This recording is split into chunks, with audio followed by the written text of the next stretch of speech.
I found my luggage. Yay. My plan is to move to Singapore if I find my soulmate. Right away. I'm all packed up, just ready to go. Harold, welcome. Harold Wexley had always believed that life was a carefully stacked set of routines. Every day, he woke up promptly at 6:30 a.m., brewed exactly 2 cups of artisan coffee, one for him, one intended for the non-existent spouse, and read the morning headlines while perched on the worn armchair by the window. The monotony comforted him, and yet he felt an unarticulated tug for something beyond the tidy envelope of his existence. A nondescript email appeared in his inbox one Tuesday morning. Its subject line read simply, "Match me abroad, your curated connection awaits." Harold raised his eyebrow. He didn't recall ever signing up for anything with that name. He clicked on it regardless. The message was succinct. "Dear Harold, you have been chosen for a unique journey, an opportunity to match hearts across continents. All travel expenses covered. TLC, the love conduit, awaits. Reply with, I'm in." He stared. TLC? That was either a network for reality TV or some care initiative.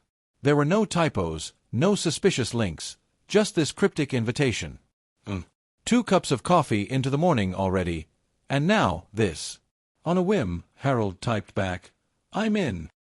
3 days later, an elegantly wrapped parcel landed at his doorstep, a pastel blue box tied with a silk ribbon. Inside, a slender card read, Meet me at Heathrow Terminal 5, Gate B22, August 29th, 8 a.m. Destination, undisclosed.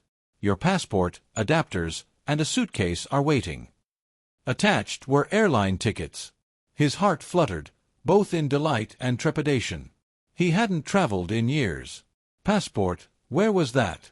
A 2018 stamp marked Prague, and nothing since.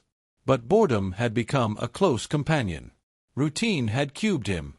The idea of an unknown destination, a romantic mystery, stirred something wild. He called into work, I'll be out starting August 27th. Yes, taking some leave. Personal matters. No further explanation. His boss, Mr. Caldwell, sounded suspicious but shrugged off into polite silence. Then began Harold's packing ritual of affection and anxiety. Formal shirt, comfy jeans, a little black notebook for potential journaling, his favorite pen with a worn-down eraser.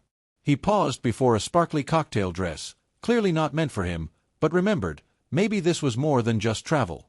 Maybe, just maybe, it was a journey toward something deeper. Gate B22 buzzed with routine bustle, sleepy travelers frowned scrolling on phones, flight attendants lining up carts, trolleys rattling.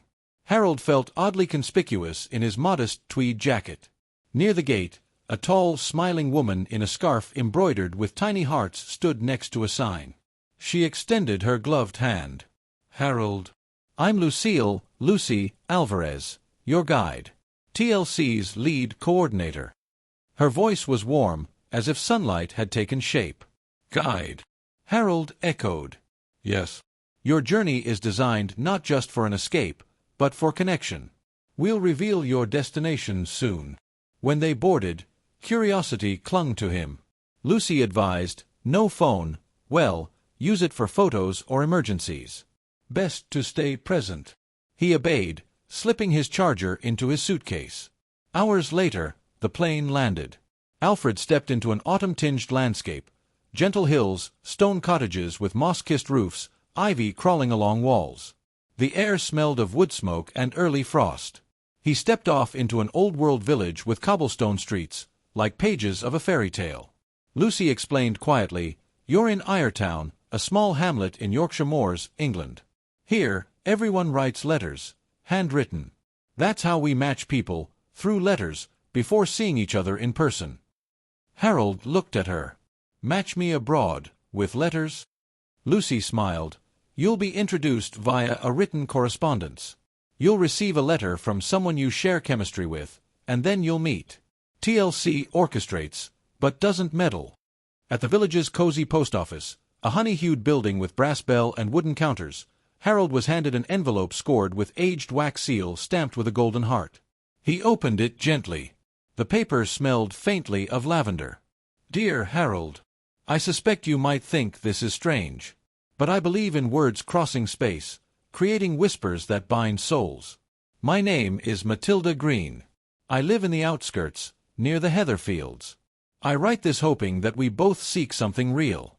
Yours in ink. Tilly. Tilly. Matilda. Such a simple, elegant name. Something in his chest warmed, not from the fireplace, but from her words. He sat at the corner table of the tea shop next door, pen trembling, writing back. Dear Tilly. Yes, it is strange. And yet, deeply intriguing.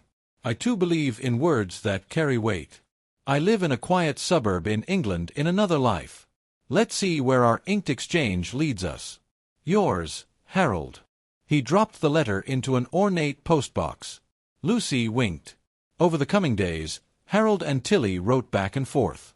Their exchanges wove, through talk of favorite books, morning rituals, nervous smiles, and hopes, of embracing life again, and maybe of finding love.